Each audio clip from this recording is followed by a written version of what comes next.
A ese de Chantada afronta esta fin de semana no Páramo unha nova cita ligueira que chega co líder e despois dunha vitoria por 2-0 contra o San Ciprián. A nova tempada comeza ben para o equipo cun equipo técnico moi pendente do traballo a desenvolver.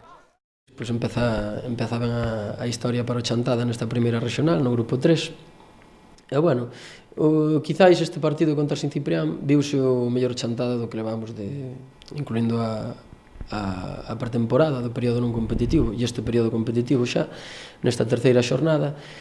Na primeira metade sí que vimos ese mellor Chantada que comentaba, que bueno, foi dueño e señor del balón, tivemos as ocasións, que creo que chegamos a contabilizar 16 ocasións nese primeiro período, por un claro nada máis do San Ciprián, preto do final da primeira parte.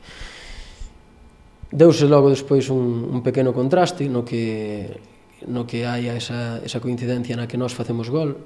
A partir dese gol parece que xa non é relaxación, senón un pouco de desorganización, máis ben. Non dar parado o partido, controlar o balón como controlamos na primeira parte, e volverse tamén un pouquiño correcalles no sentido de que como San Ciprián veuse nesa necesidade de ter que facer un gol, empezou a abrir un pouquiño máis o partido, empezou a separar máis líneas, e nós cada vez que recuperábamos balós facíanos ver pois esa situación óptima de ataque que, bueno, que por mala fortuna ou por mala decisión acababan recuperando de novo eles, entonces volvíase un partido un pouquiño loco que non nos conviña para nada.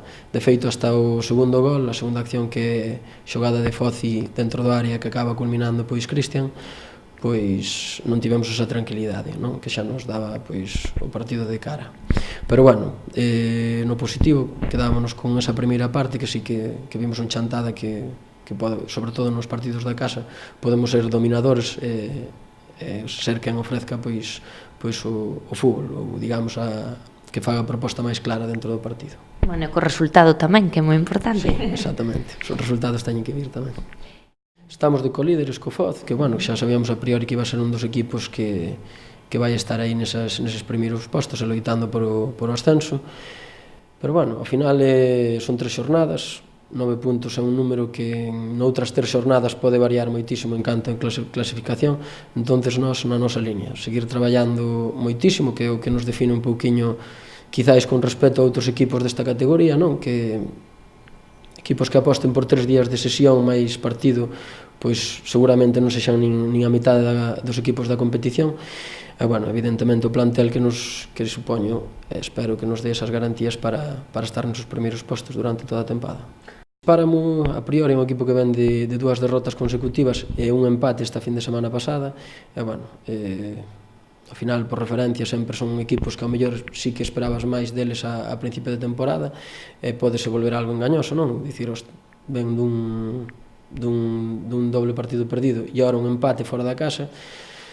Nós temos que pensar en que esos 3 puntos teñenos que dar pois o bon facer ou o bon traballo destes 9 puntos anteriores, e iremos alá pois con intentar facernos cos 3 puntos e que o Páramo pois non se refaga desas 2 derrotas e dese empate.